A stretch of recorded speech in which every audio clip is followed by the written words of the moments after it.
So companies are spending absolute millions right now on things like ping pong tables, wellness apps, mandated casual Fridays. Right, the classic perks. Yeah, exactly. Ah. But right now, there is this massive, almost comical disconnect happening in the corporate world. Like, while executives are in a boardroom somewhere agonizing over the snack selection in the break room, Yeah. their absolute best people are just voluntarily walking out the door. And it's over fundamental, totally unmet needs. It really is a profound misalignment of resources. I mean, organizations are essentially treating structural decay with branded merchandise. Wow, yeah, branded merch. Right. They're ignoring the actual disease while desperately trying to mask the symptoms with, like, free coffee. Totally. And that is the mission of today's deep dive. We're going to demystify exactly why talented people truly quit their jobs, and more importantly, how to actually get them to stay. Because the old playbook is definitely not working anymore. It's really not. And we are pulling all of this from Jonathan H. Westover's comprehensive research. It's titled Retention Through Growth, Respect, and Fair Pay. It's a great piece of research. It really is. Yeah. Okay, let's unpack this because we need to understand the sheer scale of the turnover reality before we can even begin to examine the mechanisms to fix it. I mean, why is the traditional corporate retention playbook failing so spectacularly? Well, to grasp the scale, we really have to look back at the peak of the recent labor shift. Throughout 2022 and 2023, approximately 4 million Americans were voluntarily leaving their jobs. Wait, 4 million? Every single month. Oh my gosh. Every month. Yeah, a mass exodus. And that forced us to really look at the numbers across different sectors, and, well, the disparities are telling. So hospitality, for example, was operating at a 49% turnover rate. Half the workforce. Basically, yeah. Retail sat at 39%, and healthcare was at 24%. Which is terrifying for healthcare, and even the tech sector, right? Yeah. Which is practically the inventor of all those lavish workplace perks we talked about. They were sitting at 13%. But with that number spiking up to, I think it was 25% for really high demand specialized roles. Exactly. And that kind of constant churn, it isn't just an HR headache. The financial bleed is enormous. Replacing an employee costs anywhere between 50% and 200% of their annual salary. 200%. Yeah, and that figure often surprises leadership teams because, well, they only calculate the hard costs. Like recruiter fees. Right, recruiter fees or the job board postings. But the 200% figure, that accounts for all the invisible costs. The lost institutional knowledge, the project delays, the onboarding drag on the rest of the team. Yeah, that makes sense. Plus the months of productivity ramp-up required before a new hire performs at the level of the person who just left. Right. They don't just walk in on day one knowing everything. Exactly. And beyond just the financial metric, high turnover physically degrades the output of the organization. How so? Well, take healthcare. Nursing turnover doesn't just mean a scheduling issue for HR. The data directly correlates it with increased patient mortality rates. Wow. Yeah, and medication errors. And in tech, it severely fractures the momentum of product innovation. And it also triggers what the author refers to as a contagion effect. Yeah. Right. And if you are listening to this right now, I really want you to think about your own workplace or past teams. I mean, have you seen this contagion effect happen? Well, I'm sure everyone has. Right. 3 of your most competent colleagues leave, and suddenly all their institutional knowledge is just gone. Yeah. Their workload. Well, it falls right on your shoulders. Yeah. So you are basically doing the job of 4 people. The exhaustion sets in, the resentment builds, and eventually, you quit too. We see that contagion cycle constantly. And to understand the root cause of it, we really have to recognize a fundamental shift in the psychological contract between employers and employees. Okay, the psychological contract. What does that mean? So, the mid-century corporate model was built on a very specific trade. It was long-term, unquestioning loyalty in exchange for a lifetime job security. Right. You stay for 30 years, you get the pension, you get the gold watch. But that contract is completely void now. I mean, nobody expects to stay at one company for 30 years. And let's be real, no company is offering a guaranteed pension anymore. Precisely. Today, the psychological contract is entirely transactional and performance-based. Okay. Employees expect continuous professional development and equitable compensation in real time in exchange for their output. They are simply no longer willing to trade their prime earning years for a false sense of security. It's like companies are putting a fresh coat of paint on a house with a crumbling foundation. That is a perfect way to put it. You just cannot fix structural decay with, like, a kombucha tap on the third floor. Yeah. But giving someone an environment that actually functions, I mean, it starts with the most basic human element, Yeah. which is genuine respect. And in a corporate setting, a lack of respect usually manifests as suffocating micromanagement, right? And just leaving employees completely voiceless in the operational realities of their own jobs. Absolutely. And respect in the modern workplace requires systemic mechanisms. It's not just about having polite managers. Okay, so what does a systemic mechanism for respect look like? Well, one of the most critical operational shifts an organization can make is building a mechanism to consistently close the loop on employee feedback. Close the loop. Right. When feedback just goes into a black hole, employees internalize that their perspective is worthless to the organization. And Westover's analysis actually details this, right? Yeah. There was a manufacturing firm that had a severe problem with supervisor turnover. It was sitting at 31%. Yes, 31%. And they managed to cut that down to 14% in just 18 months through a surprisingly simple mechanical change. It was a 30-day response rule. Right, the 30-day rule. So if an employee raised a concern or submitted feedback, leadership was legally or practically mandated to formally respond within 30 days. And that response had to be either a concrete action plan or a transparent, logical reason for why no action would be taken. That is profound because it validates the employee's operational reality. Even if the answer is no, the respect lies in the explanation. Yeah, taking the time to explain it. Exactly. But respect also extends to how the work itself is executed, which means offering autonomy. Autonomy is really the ultimate corporate indicator of trust.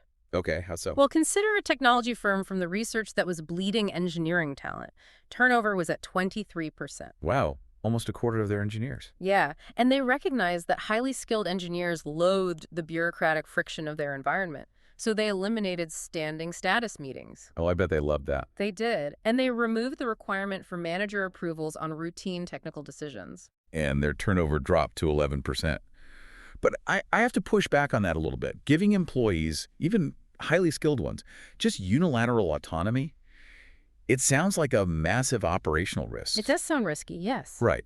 Because from a compliance or quality control standpoint, what happens if an engineer makes a catastrophic mistake? Because literally nobody was reviewing their architectural decisions. That is a necessary friction point to consider, definitely. And it is exactly why successful organizations don't just abandon their employees to complete anarchy. Okay, so it's not the Wild West. No.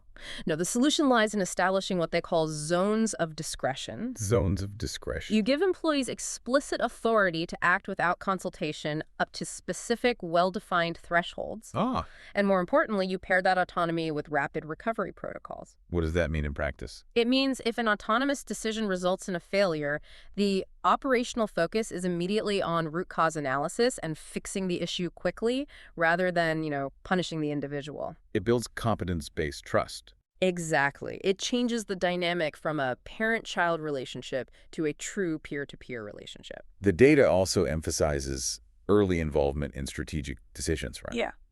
There's a case study of a financial services firm that needed to migrate to a new tech platform. Oh, tech migrations. Always painful. Always.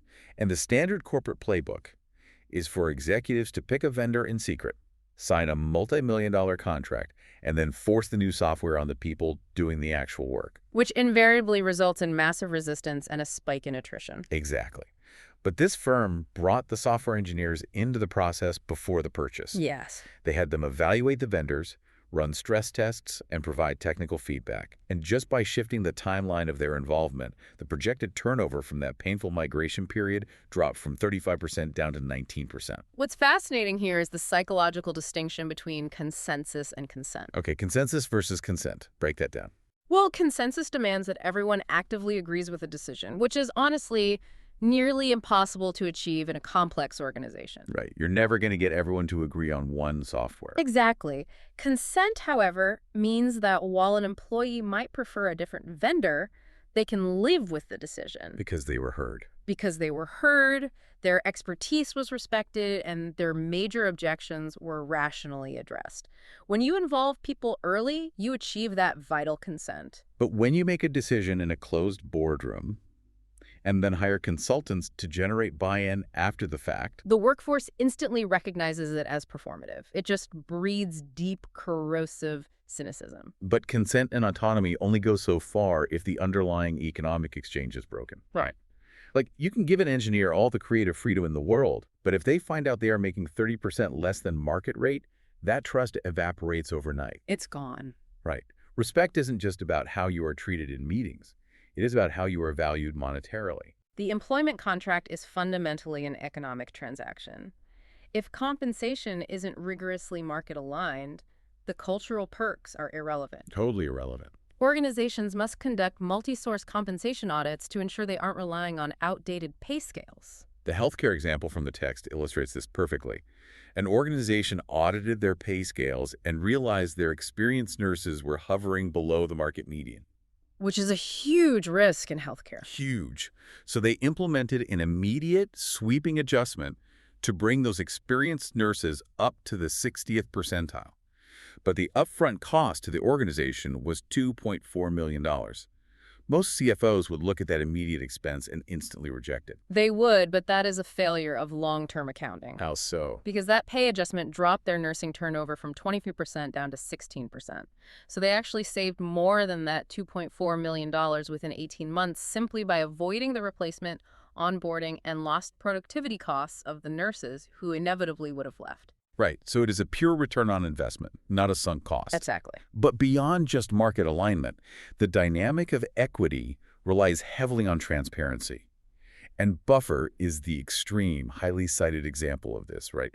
They publish all of their employee salaries publicly. Publicly, on the internet. On the internet, alongside the exact formula used to calculate those numbers. If we connect this to the bigger picture, compensation secrecy is a primary driver of workplace resentment. Oh, absolutely. When leadership creates an information vacuum around pay, human nature fills that void with paranoia. Employees inevitably imagine that the pay disparities are much wider and much more discriminatory than they actually are. Makes so much sense. Transparency, even if it's just publishing clear, non-negotiable salary bands for every role, removes the paranoia. It shifts the conversation from, am I being exploited, to what skills do I need to reach the next band? And it also has to be predictable. Like, tying raises to transparent performance matrices eliminates that incredibly awkward taboo ritual of an employee having to, like, beg their manager for a cost of living increase. Yes. If the metrics are clear, the compensation increase is just an automatic function of hitting those metrics. Exactly. It removes the uncertainty. When employees don't know when or how their next raise is coming, they are incentivized to go interview at external companies just to figure out their actual market value. Right, because nobody inside will tell them. And once they have that external offer in hand, you have usually already lost them. There is another massive compensation trap that organizations fall into, which is demanding that employees perform senior-level work for months before giving them the corresponding title or pay. Oh, the prove it trap. Yeah, the prove it trap. A consulting firm found they were essentially making people prove it at a senior capacity for an average of 14 months before the promotion became official. 14 months of doing the job without the pay. Right. It's like being asked to fly the plane, but only getting paid as a flight attendant until you prove you can do it without crashing for a year. It is a deeply flawed risk mitigation strategy.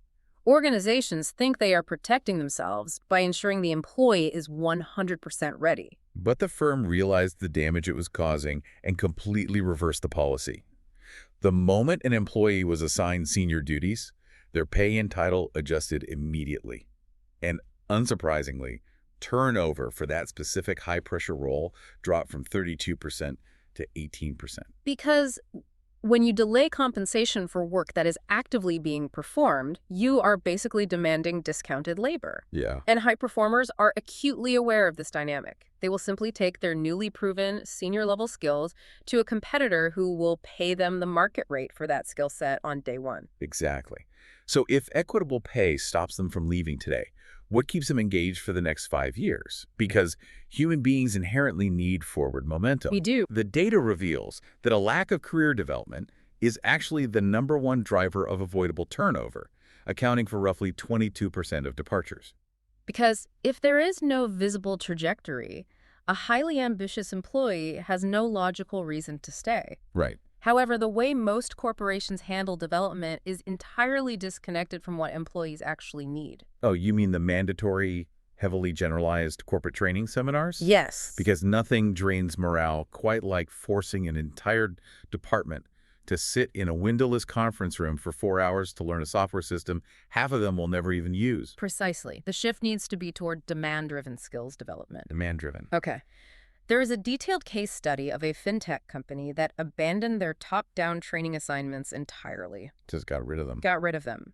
Instead, they gave every employee a $2,500 annual stipend dedicated to employee-directed learning. Wait, just a chunk of cash? Well, a dedicated stipend, but yes.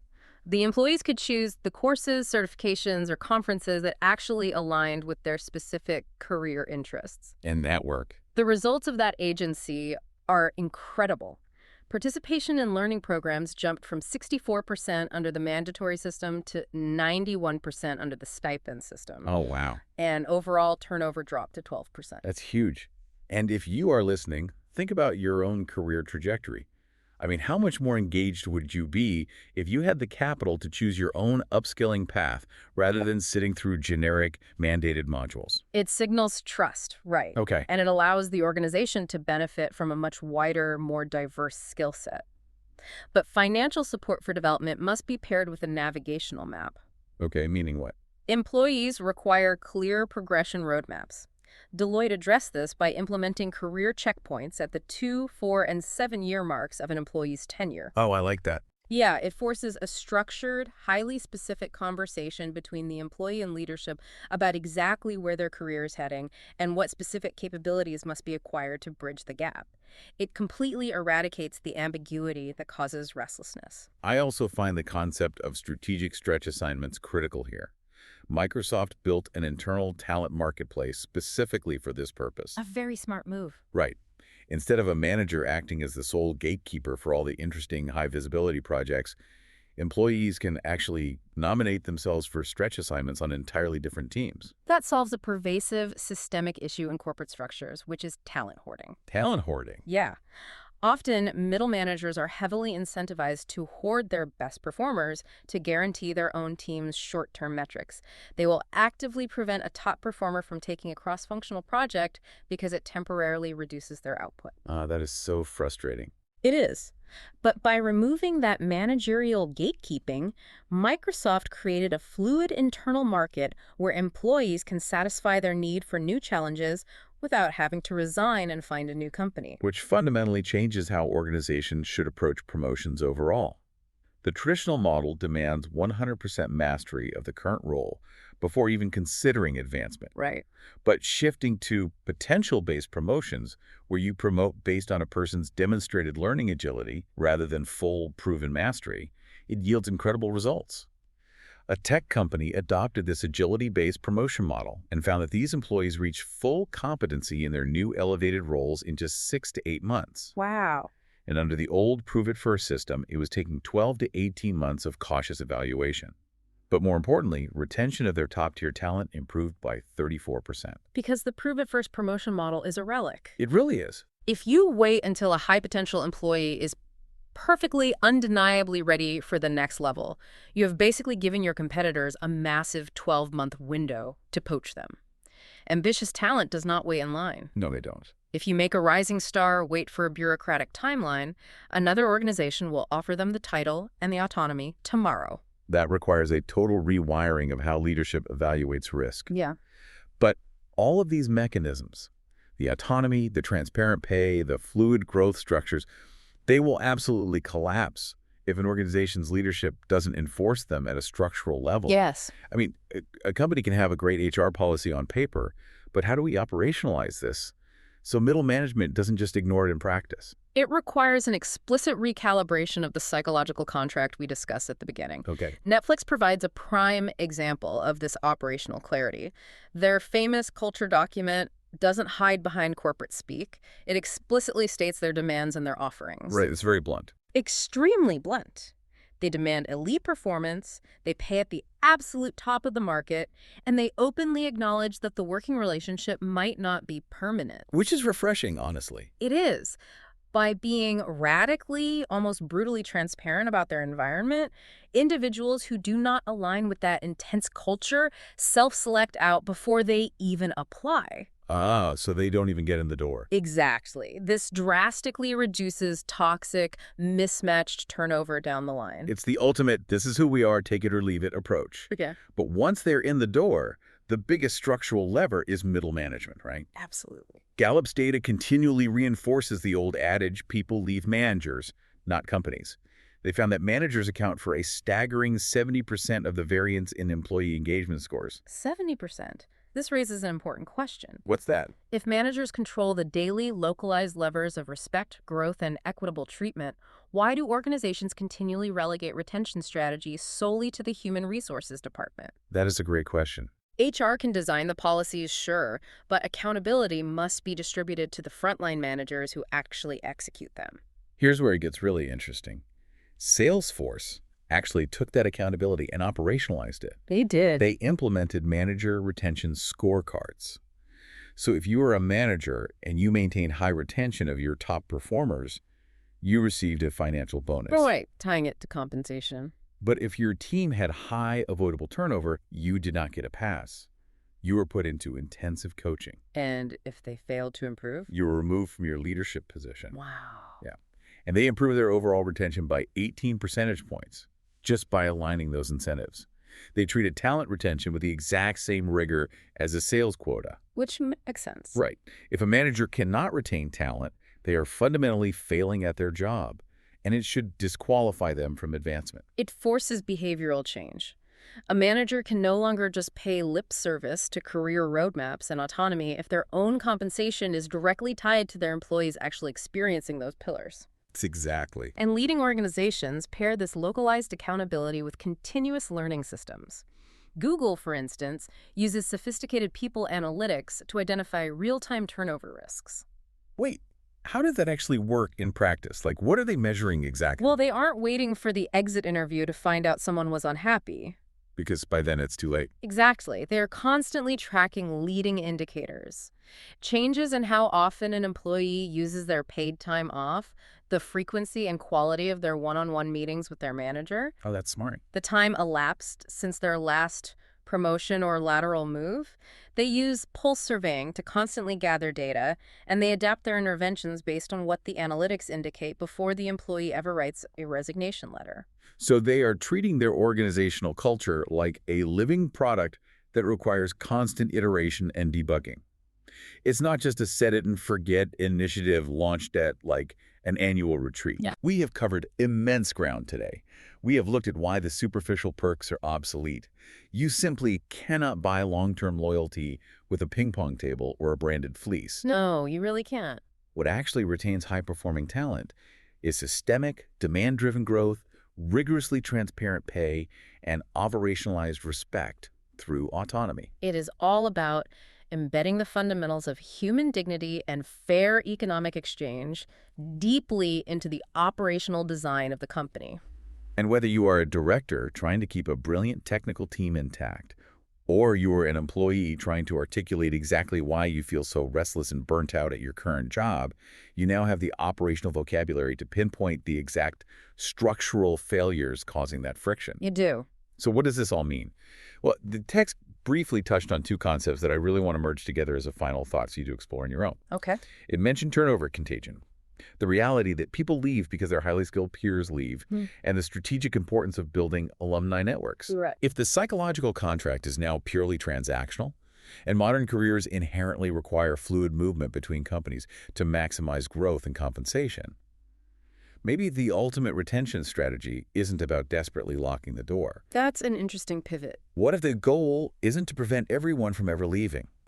What if an organization actually embraced turnover contagion by publicly celebrating departures, creating rich, active alumni networks, and making the company so incredibly supportive and exit-friendly that your absolute best talent inevitably boomerangs back to you 3 years later? Bring them back. Right, bringing a wealth of new competitor-trained skills with them. If you were just putting a fresh coat of paint on a crumbling foundation, they will run and never look back. Yeah. But if you build a structural foundation of deep respect, transparent pay, and aggressive growth, well, they just might realize they want to come home. I love that perspective. Thank you for exploring this deep dive with us. We will catch you on the next one.